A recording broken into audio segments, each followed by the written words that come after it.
Okay, oh, 1 day old pa lang itong ADB 160 white. Ayan, nagpa-setup na agad sa atin si Kuya.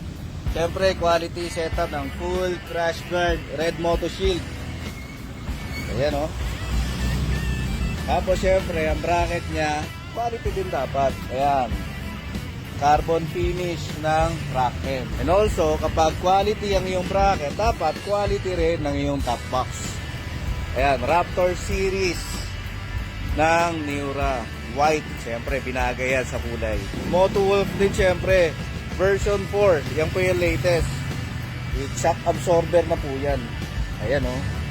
At anti-theft kasi kahit pihitin mo ng pihitin, hindi yan luluwag, hindi yan mananakaw. Okay? Punta lang kayo sa Motobox Bulacan, Baliwag and Angat. Ayan, oh. Thank you.